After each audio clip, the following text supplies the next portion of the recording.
And now hereby call the July 19th, 2022 meeting of the Area Planning Commission to order. May we have roll call, please? Mr. Devon, Present? Mr. Hawley, Present. Mr. Moffett, Here. Dr. Thacker, Here. Ms. McCombs, Mr. McNamara, Here. Mr. Webb. Present. I apologize, Ms. Brittany, of your last name. Gendron is here. Thank you. And Miss Emily Evers. Here. Thank you. We are a 9-member commission, and we have 7 members present today. If you would like to table your event when we have more members present, you may do so. And also, welcome to Brittany for your first meeting here, replacing, I guess, who was technically, Phil was just a fill-in, wasn't he? You just a sub? Phil? Yeah. Yeah, Phil was Yeah, just a yeah. sub, so I guess replacing Phil Sutton from the Purdue Extension, so welcome. So we do have what, there's 8 of, am I miscounting here? So, and Emily is non-voting. Oh, okay. you are, Emily, you're with Purdue as well, too? Yep, Okay, I'm the A&R educator. very good, welcome. Thank you. Item number A, I believe is being tabled again. I believe we have to vote on that. Yeah, that's correct. So we need to vote on tabling APC 297522. Our motion. What are we doing? We're tabling item number A, one more month. I'll make a motion. Second. We have a motion, and a second to table APC 2975-22 to the August meeting as motioned. All those in favor? Can we vote now? We don't have anybody on Zoom, right? We have nobody on Zoom. All right. All those in favor say by aye. Aye. Opposed, same sign? No. The ayes have it. Do we have a reading for text amendment number 2?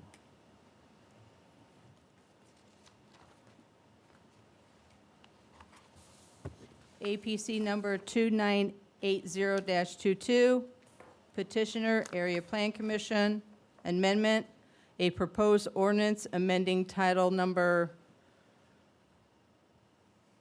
shoot.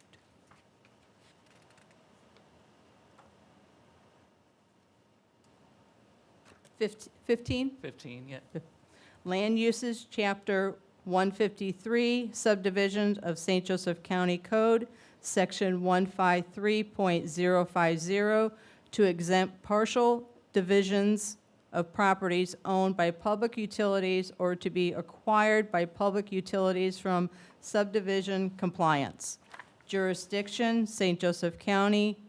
Public hearing date, July 19th, 2022. Yeah, so- Request- oh, sorry. Go ahead. This is Sean Klein, Area Plan Commission staff. So this is a text amendment to the subdivision ordinance that would exempt public utilities from subdivision compliance. From time to time, these utilities will need to acquire small portions of property for installations. There's really no public purpose in subjecting them to a subdivision or the lot area variances or frontage variances that would be required to approve the subdivision. These small parcels wouldn't be developable for any other purpose, so it's not really a threat to orderly development. So staff recommends that you send this text amendment to the county council with a favorable recommendation, and I'm happy to answer any questions. So who's proposing it then? Area Plan Commission. Okay. Yeah. I guess with that, do we have any questions? Okay, I will open it up to the public. Is there anyone here present wishing to speak in favor of this text amendment? Please come forward. Anyone against it? Please come forward. See nobody, we'll now close it. Do we have a motion or any comments or questions? I move we send it to the county council with a favorable recommendation. Second. Got a motion and a second to send text amendment APC 2980-22 to the county council with a favorable recommendation. All those in favor state by saying aye. Aye. All those opposed, same sign. Motion carries.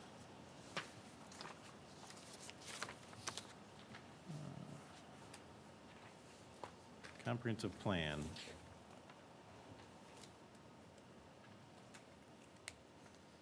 Yeah.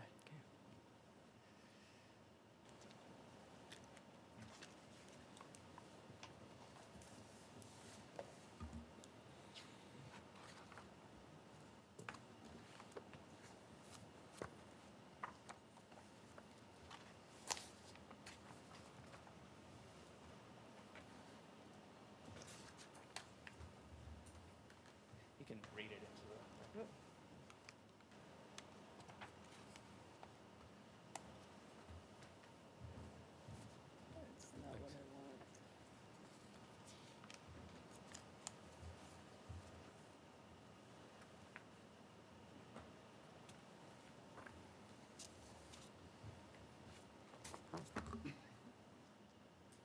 Okay. Okay, you'll want to read it into the record. APC number R-26-22, petitioner, Area Plan Commission, location, North Liberty Comprehensive Plan, jurisdiction, Town of North Liberty, requested action, the petitioner is requesting approval of a comprehensive plan for the incorporated Town of North Liberty, Indiana, pursuant to IC 36-7-501. The comprehensive plan includes the following: existing land use analysis, infrastructure analysis, environmental analysis, policies and objectives, future land use plan, implementation strategies, and a plan monitoring program. This is Sean Klein, Area Plan Commission staff. So Avonmarsh has been working with the town of North Liberty to develop their new comprehensive plan, and we have Mike Huber here with Avonmarsh to make a presentation. Thanks, Sean. Hi, Mike Huber, Avonmarsh Consultants, 315 West Jefferson Boulevard, South Bend, Indiana. And we have been fortunate enough to work with the town of North Liberty over the last year or so to update their 2015 comprehensive plan that they completed, I think, just before they were named Stellar or right after they were named Stellar Community. Kind of guided a lot of their stellar investments. So our task was primarily, I just want to hit a couple highlights today. I'm not going to go through the whole plan. Most I just want to kind of concentrate on areas of land use concern that might come in front of the Area Plan Commission in terms of rezonings or things like that. So I'll just try to hit some of those highlights. Our task was to update the plan that was originally completed in 2015. We didn't. If there were items that were in there that hadn't been fully accomplished or the town felt were still important, we left those in. But we did significantly update a lot of the. We had some new census data and some different stuff. But we did update the growth projections and our overall analysis pretty significantly in terms of trying to help them plan more for. Did I do that? Just to give you a little bit of understanding, all of those are the the plan element themes that were addressed in the plan. So each of those themes, well, we looked at some analysis of that, and we created goals and objectives and action steps for those land use or for those themes. Guiding the process with us was the steering committee from the town. We had really very nice representation from both the town council, plus also the Chamber of Commerce, the Merchants Association, and the town as well. A little bit of a summary in terms of our public engagement that we undertook during the plan. You can see we were pretty extensive in our number of public engagement activities that we tried to implement to get the public engaged. I would wish we'd have been a little more successful in some of these, but it wasn't from a lack of trying. We did do a number of outreach activities.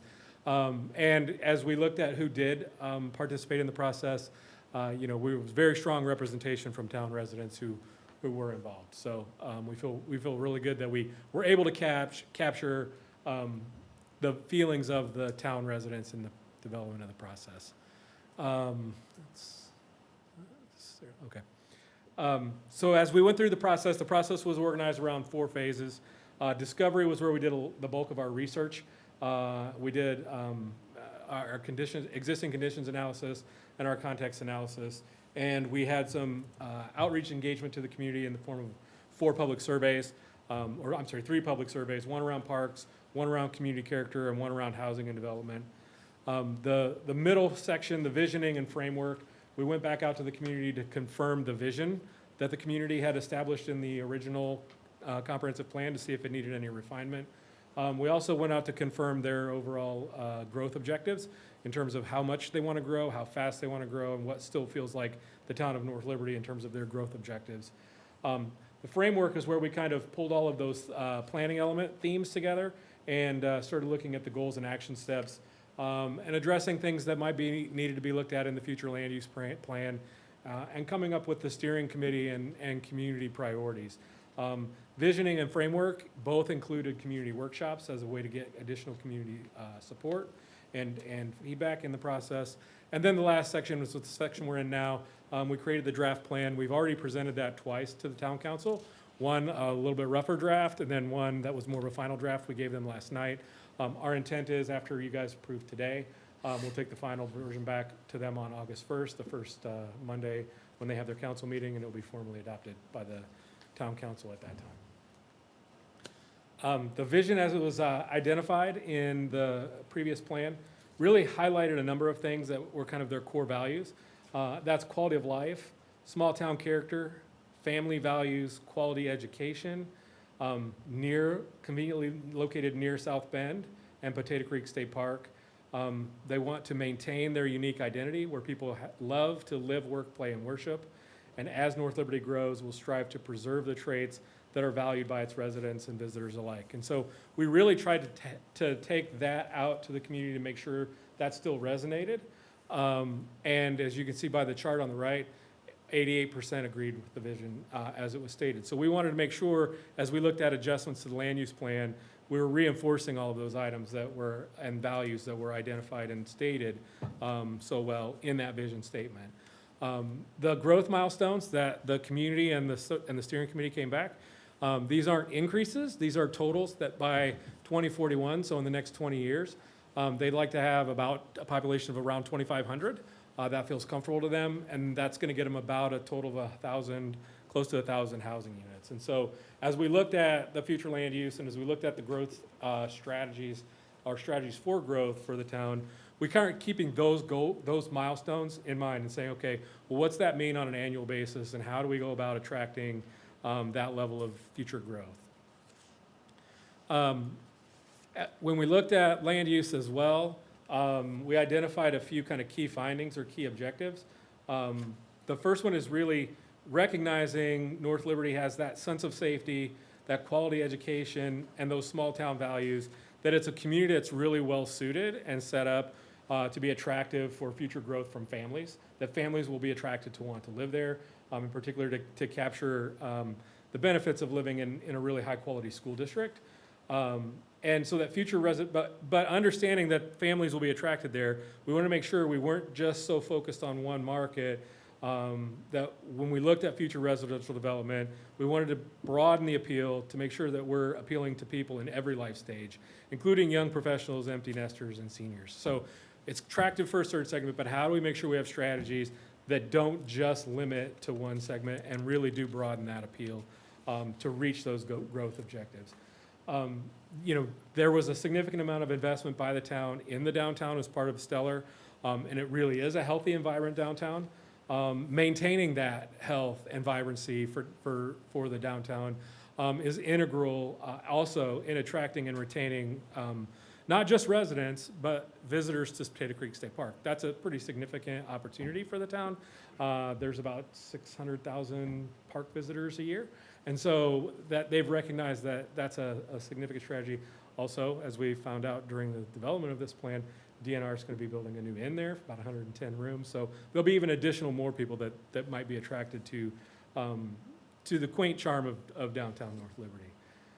In looking at the town and looking at future growth, we felt there was enough and sufficient undeveloped areas within the town that they really need to try to focus growth in those undeveloped areas and try to maintain any future growth within the town and not get, distracted by having development occur outside the town or adjacent to town limits. Really try to develop growth strategies that do maintain, whether that's infill housing, whether it's how we find space to accommodate additional commercial and future expansion of the town center boundaries to allow some expansion of commercial businesses in the town, in the town center, but really focusing inside the town to build it out because there's plenty of opportunity there. As we just highlighted, with a new inn at Potato Creek, the state has also reached out to the town and will be running new utility sewer and water from the town to Potato Creek State Park to help upgrade the system that currently serves the park, but also better serve the inn. Recognizing that's going to happen, we also understand that's going to drive development pressure in that east side of town along 4. So how do we manage any future development out there, if it's appropriate for commercial or residential, what that looks like, but we don't want to take away from or do anything that might negatively impact the strength of downtown. And so being cognizant of that, and as we'll talk about a little bit later, that's one of those kind of core areas where I think you guys in the town will have to really be on the same page in terms of a lot of that's out in the county now. And it's an incremental approach for the town to be able to potentially annex out there. So as those pressures happen and development pressures happen out there, I think we're making sure that you guys are on the same page in terms of understanding what the town has established as their vision out there and helping support that through decisions that are made by this body. Protecting the rural character, those values of rural, can you read that on here? No, I don't think so. Okay. Protecting its rural character, growth policies, balanced development with conserving agriculture and natural resources. We heard from the public and from the steering committee, that's one of the things that people are attracted to about North Liberty is that rural landscape. There's a strong amount of wetlands and natural conservancy areas kind of immediately around town limits that might also kind of limit some development, but how do we protect those and how do we maintain those natural landscapes that make the area really attractive? And that future growth policies really should look at requiring development to utilize municipal water and sewer as much as possible, limiting any expansion of septics or private wells. In the development of the plan, we came up with 4 primary land use goals, and they were hinted at in those key objectives. But the first one is making sure that development happens within existing town limits. The second one is using the land use map to direct growth in identified areas. And so as you can see in kind of this gray map to the side here, we've highlighted in the shaded areas, those are areas that the town has deemed might be suitable expansion areas for the town if they're going to grow outside the limits. So it's not a lot of land, but they have identified these are the areas if we're going to grow outside the town limits, these are the ones we think are appropriate for that.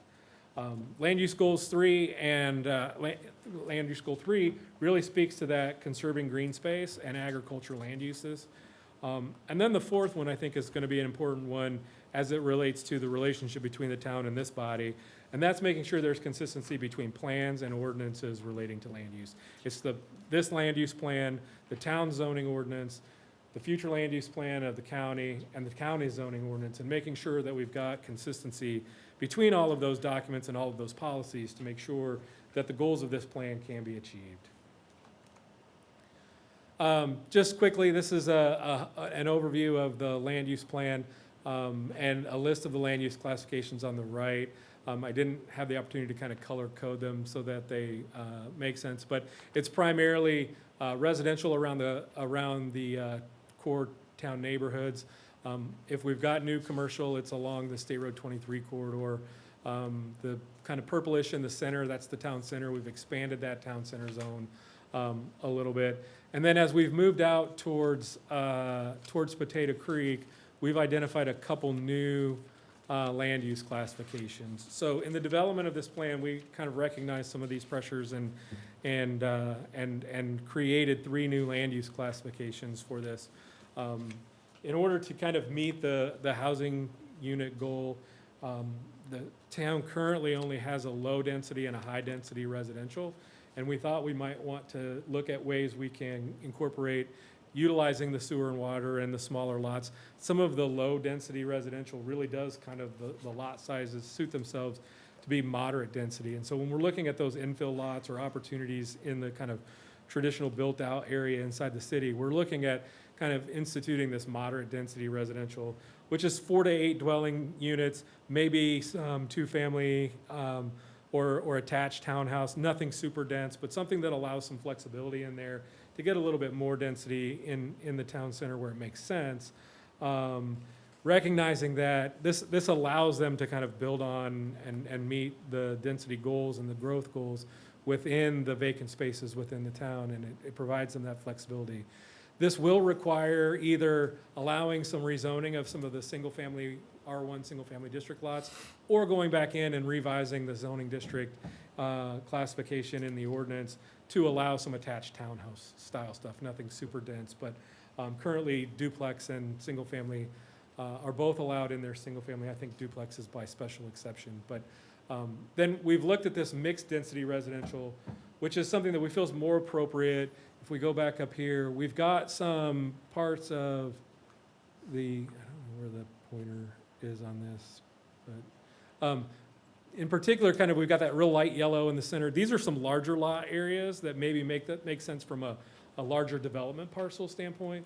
So we wanted to have this mixed-density residential classification to allow a planned development to go in that might accommodate some high density and some middle density and some single families, all within the same kind of development. And that should be allowed within their R2 zoning district, looking at the ordinance, but just really wanted to kind of call out that classification as something that speaks to allowing developers to have that flexibility in larger master plan development tracts. And then the last one here, mixed use, that's what we really kind of envision along with the mixed density residential as we push out from the town east towards Potato Creek. This, again, allows to meet some of the goals, but hopefully create this at the density that brings in rooftops to support what kinds of commercial might go out there. And then also keep it at a scale or a level that doesn't compete with downtown. Just looking briefly at some action steps for each of the land use goals, I just wanted to highlight the areas where I think it's important because we're going to have to work with you guys on these.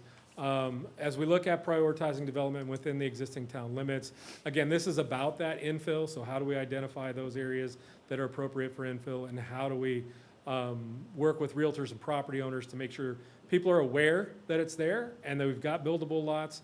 And this one kind of works hand in hand with housing goal number 2, which is promoting North Liberty as a community of choice for residents, and that gets back to that broadening, not just families, but who all do we want to get to attract to live here.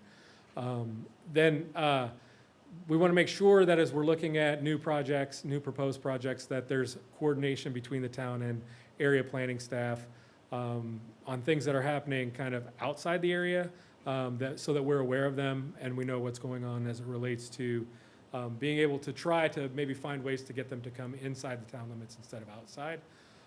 And then the same approach with residential, with commercial and industrial development, making sure we try to get them to build inside on infill style developments. Looking at the second land use goal, directing growth in identified areas. The town has an existing agreement for utilities and services and requiring waiver of right to remonstrance for annexations that happen when they can't be annexed if it's outside the areas of contiguity. We want to make sure that you guys have this land use map, future land use map and vision, as well as future property owners around in the annexation areas, just to help guide those future decisions in the future. And then specifically, we called out in the industrial section, there's the current industrial park is full, and so we need to look at where we can potentially have some industrial expansion inside the town, and that's kind of what that last land use action step addresses right there. The third goal is about protecting the green spaces and the agricultural land uses. We did adopt, the previous land use plan did not adopt the county's agriculture zone as a way to guide growth around the town. We did. We think that's an effective tool, utilizing the existing agriculture zoning that exists, and also the rules and regulations that come along with that, guiding future development as a way to keep and ensure the consistency of that agricultural look around the town. So we kind of swapped that out in the future land use plan. And making sure that we provided opportunities for mixed residential land use outside the town as ways to kind of make sure that we're getting the densities that we want to see happen, and it can help support those growth goals as well. Looking for areas for new recreational opportunities to conserve natural resources and open space. That's parks and things outside.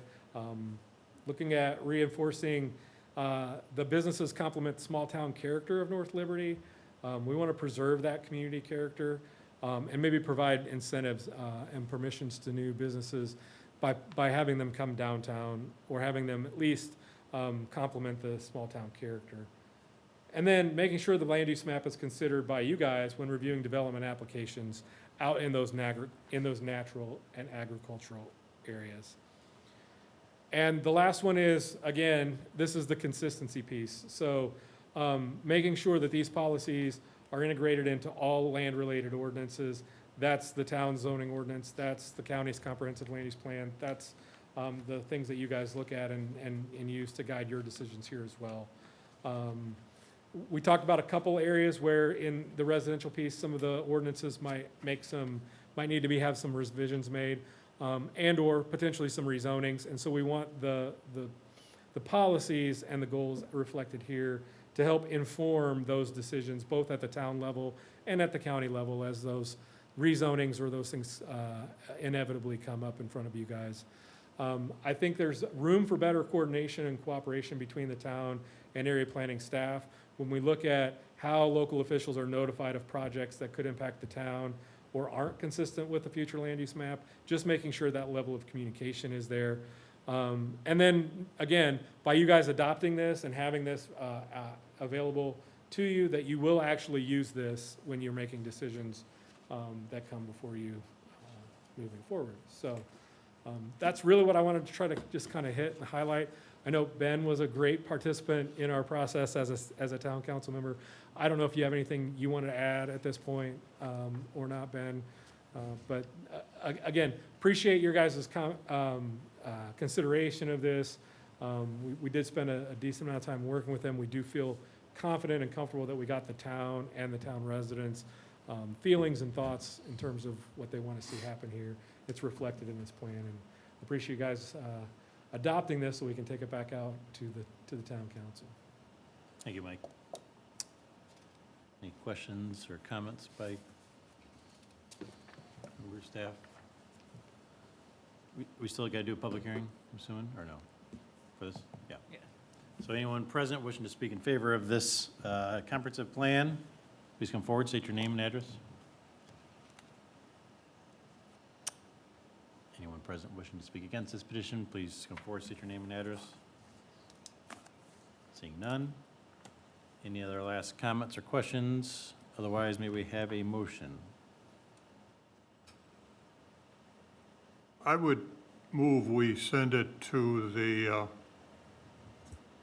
that we adopt the North Liberty Comprehensive Plan and recommend it to the North Liberty Town Council that it adopt the comprehensive plan. So the action would be to approve the plan and certify it to the town council. Whatever she says. They That can would be do it my in one if they motion. want to. I'll second that. So we have a motion and a second to adopt and certify Yes. the comprehensive plan. Approve and certify. Approve and certify. Yes. The comprehensive plan for the town of North Liberty. All those, I guess what, for ABC R 260-22. All those in favor state by saying aye. Aye. Aye. All those opposed, same sign. Motion carries. Do we have any, thank you, Mike, good work. I know it's a lot of work. Director's report or any other Abby, have anything she left? Okay. Minutes, we have minutes from June. We have to approve. Approval of the minutes of June 21st, is that where we are? That's where we're at. I move we approve those minutes. Got a motion, a second to approve minutes from June 21st, 2022. All those in favor, state by saying aye. Aye. Aye. All those opposed, same sign. I move we adjourn. Second. We got a motion, second to adjourn. Thank you, everybody. Okay, very good. Yes. It was a quick one. We didn't have much, so. Recording That's fine, I, stopped.